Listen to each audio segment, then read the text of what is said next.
नमस्कार, स्वागत है आपका और आप देख रहे हैं अपना यूट्यूब चैनल रीमेक इट बात। विशेष शिक्षकों की एनपीएस कटौती, जी हाँ, कितने मूल वेतन पर उनकी एनपीएस कटौती है, इस वीडियो के सेशन में हम जानेंगे।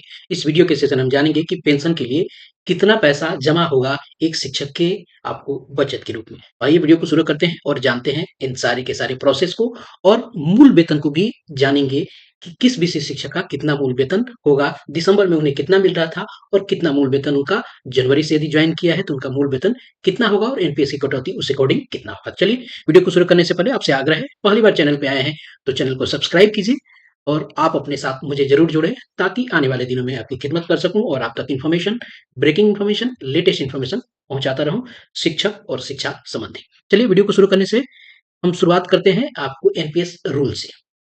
जो एनपीएस रूल क्या कहता है कि एनपीएस की कटौती होती कैसी है। आप सभी को पता है कि शिक्षक को एक मूल वेतन मिलता है, मूल वेतन मिलता है। मूल वेतन के अलावा उनको मिलता है डीए, जिसको डियरनेस अलाउंस कहते हैं। इसको महंगाई भत्ता कहा जाता है। अब होता क्या, इसके अलावा और भी अलाउंसेस मिलते हैं, लेकिन हमको चूंकि एनपीएस कटौती के बारे में जान रहा है तो हम इन्हें ही जानेंगे। मूल वेतन और डीए, इन दोनों के रकम को जुड़ी जाती है। ये जो टोटल जितना रकम आता है इसी पे एनपीएस का जो कटौती होता है इसी पर होता है। अब एनपीएस की कटौती जो होती है वो दो तरीके से होती है। दो तरीके से यूं कहें, दो तरफ से होती है। एक होता है आपको कर्मचारी की तरफ से और एक होता है आपको नियोक्ता की तरफ से। ठीक है। अब इसको एम्प्लॉय कह सकते हैं और नियोक्ता को आप एम्प्लॉयर कह सकते हैं। ठीक है, एम्प्लॉयर कह सकते हैं।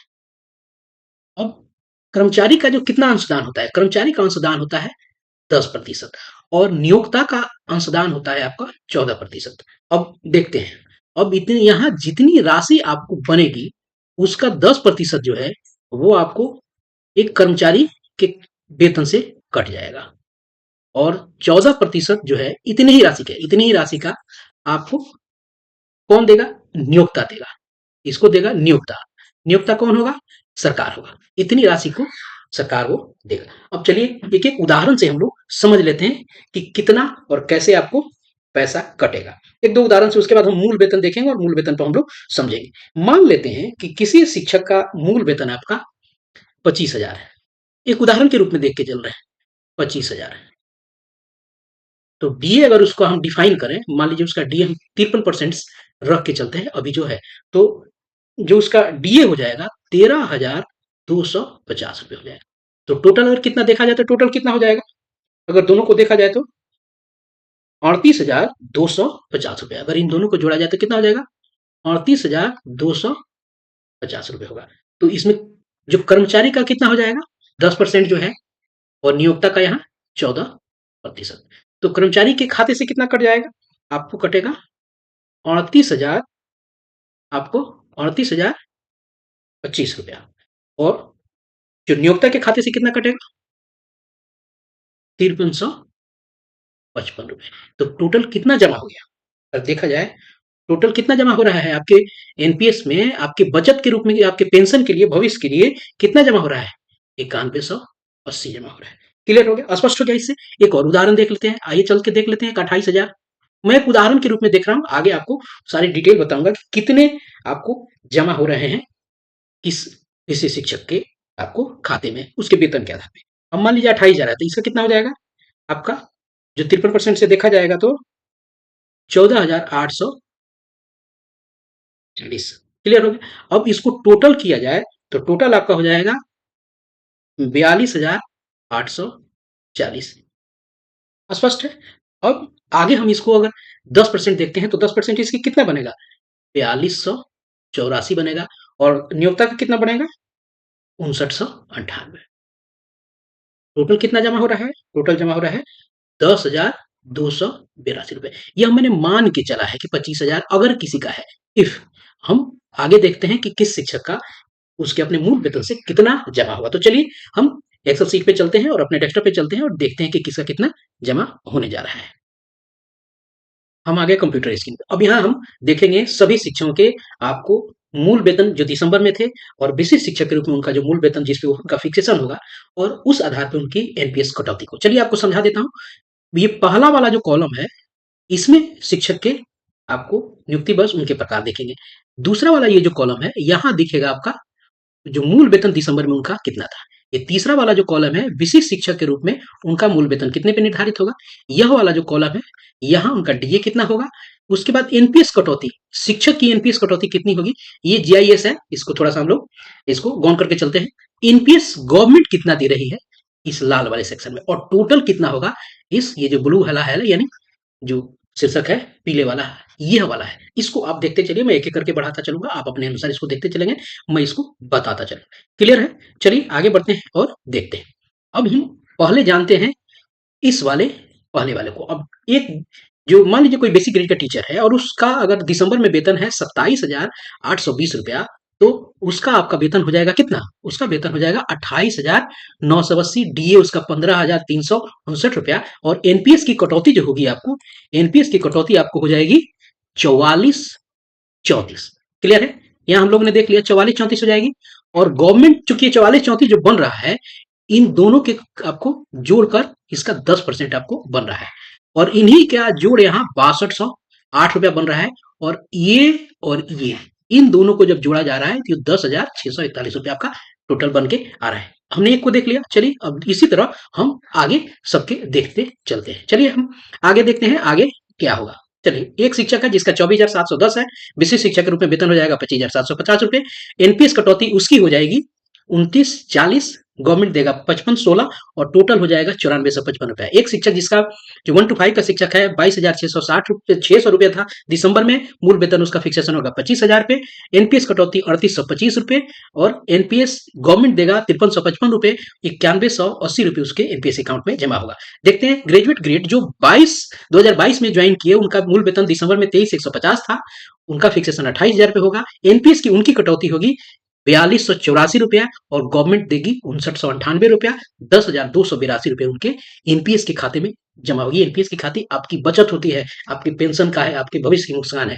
आगे देखते हैं 1 से 5 जो 2022 में जिन्होंने ज्वाइन किया, और दिसंबर में उनका वेतन था आपको 21,940, 25 पे फिक्सेशन होगा आपको। 38,3825 रुपये उनकी अपने खाते से कटौती होगी एनपीएस के रूप में। 30 रुपये भी कटौती होती है, चूंकि ग्रुप इंश्योरेंस का होता है, वो एनपीएस का पार्ट नहीं होता है। एनपीएस सरकार कितना देगी 5355, और 9180 रुपया आपको उनके खाते में जमा होगा।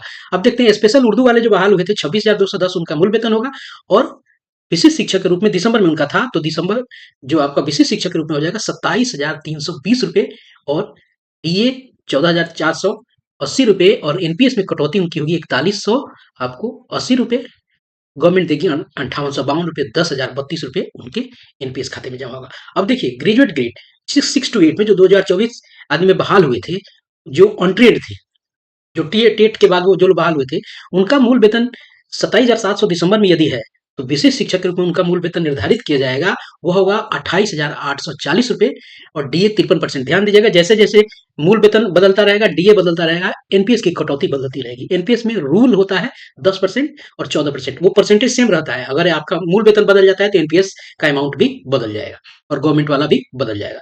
तो जो विशेष शिक्षक आपको 6 to 8 अनट्रेंड बहाल हुए थे, 28,840 पर उनका फिक्सेशन होगा, 4413 रुपये उनके वेतन से एनपीएस में कटौती होगा, और सरकार देगी 6178 रुपये, और 10,590 रुपये उनके एनपीएस के खाते में जमा होगी। और जो लोग ट्रेंड बहाल हुए थे और 6 to 8 के 28,550 रुपये उनका मूल वेतन दिसंबर में होगा, विशिष्ट शिक्षक के रूप में 29,700 उनका फिक्सेशन होगा, और एनपीएस में कटौती होगा 4544 रुपये। एनपीएस गवर्नमेंट देगी 6362 रुपये, और पूरे एनपीएस के रूप में उनके खाते में एनपीएस के खाते में जमा होगा 10,906 रुपया। आप इसे कहाँ जाके देख सकते हैं, एनपीएस ई प्रोटीन का एक ऐप है, उसको डाउनलोड कीजिए, आप गूगल प्ले स्टोर से कर सकते हैं, और वहां लॉग इन करके आप देख सकते हैं पुराने अकाउंट से। चलिए देखते हैं बेसिक ग्रेड जो 2014 में ही बहाल हुए थे, जिनका 26,210 रुपये दिसंबर में वेतन आपको था 2024 के, विशिष्ट शिक्षक रूप में उनका फिक्सेशन होगा 27,320 रुपये, और डीए उनका 53% से यहाँ निर्धारित है, तो एनपीएस कटौती उनकी बनेगी 4180 रुपये, 5852 रुपये आपको सरकार देगी, और 10,032 रुपये जमा होगा उनके एनपीएस के खाते में। अब चलिए, यहाँ एक है ट्रेंड लेटर।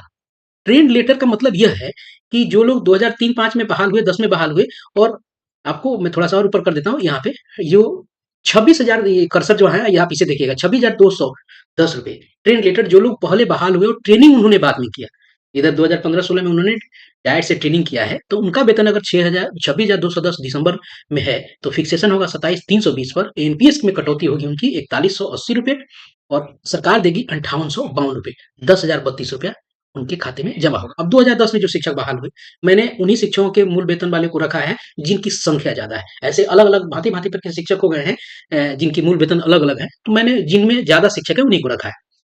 28,660 रुपए जिनका है, जो 2010 में बहाल हुए। विशिष्ट शिक्षक में उनका होगा 29,850 रुपए और एनपीएस कटौती में 45,167 और एनपीएस सरकार का अंशदान हो जाएगा 5480 रुपए, 10,048 रुपए उनके एनपीएस के खाते में जमा होगा। 2006 में जो बहाल हुए 29,530 था, उनका फिक्सेशन हो जाएगा 30,750 पर और एनपीएस में कटौती उनकी हो जाएगी 4705 रुपए और सरकार दे देगी आपको 4646 रुपए, 10,350 रुपए होगा। अब आगे देखते हैं 2003-5 में जो सबसे ज्यादा शिक्षक बहाल हुए, जिसमें 30,420 रुपए उनका दिसंबर में 2024 में मूल वेतन होगा। अब मूल वेतन उनका 2024 ये दिसंबर में होगा, तो विशिष्ट शिक्षक के रूप में उनका मूल वेतन कितना अभी फिक्सेशन के लिए जाएगा, क्योंकि फिक्सेशन तो हुआ नहीं, अभी वेतन मिलेगा तो 25,000 रुपए मिलेगा, लेकिन फिक्स जब होगा तो 31,670 रुपए पे होगा। डीए उनको इतना मिलेगा और एनपीएस में कटौती उनका 4846 रुपए होगा और सरकार जो देगी वो देगी अपना 5800 आपको 15 रुपए और टोटल कितना खाते में जमा होगा 10,660 रुपए। देखिए ये 10,660 रुपए ये भविष्य की मुस्कान है, रिटायरमेंट के बाद इसका महत्व पता चलेगा, इसलिए आप इस एनपीएस पर ध्यान देने की जरूरत है। तो मैंने प्रयास किया कि उन लगभग शिक्षकों को इसमें आप मैं कैप्चर करूं और इस वीडियो में उनके वेतन को रख के आप तक एनपीएस की कटौती लेके आता रहूं। आपको जानकारी होगी कि यह एनपीएस को आप यूपीएस में बदल सकते हैं। आने वाले दिनों में अगले वीडियो में बताऊंगा कि एनपीएस में रहें कि यूपीएस में चले रहे, यूपीएस में क्या फायदे हैं और किस प्रोपोर्शनेट व्यवस्था के तहत आपको पेंशन वहां बनेगा, क्योंकि वहां फिक्स पेंशन है, यहाँ फिक्स पेंशन अप डाउन है, चूंकि अप डाउन हो सकता है, चूंकि सरकार इसको इन्वेस्टमेंट पॉइंट ऑफ व्यू से लेके चलती है। तो यहाँ वेतन के आधार पर जो कटौती होती है उसको इन्वेस्ट किया जाता है, ये आपको म्यूचुअल फंड इत्यादि में इन्वेस्ट होता है, तो ये फ्लक्चुएट करता है, ऊपर नीचे होता है, लेकिन यूपीएस में फिक्स व्यवस्था बनाई गई है। तो अगले वीडियो में हम आपको बताएंगे कि कितना आपको वहां पेंशन बनेगा, अगर 10 साल नौकरी की है तो कितना बनेगा, 12 साल नौकरी की है तो कितना बनेगा, 25 साल नौकरी की है तो कितना बनेगा। ज्यादा जितना नौकरी करेंगे ज्यादा आपको वहां पेंशन बनेगा, इसलिए सेवा निरंतरता बहुत जरूरी है। नेक्स्ट वीडियो में मिलते हैं सेवा निरंतरता और यूपीएस को लेकर। तो इस वीडियो में इतना ही, मिलते हैं जल्दी ही नए कंटेंट और नए इन्फॉर्मेशन के साथ। यदि वीडियो पसंद आया तो लोगों के साथ शेयर कीजिए और लाइक कीजिए, कमेंट करके मेरा प्रोत्साहन कीजिए। धन्यवाद। जय हिंद।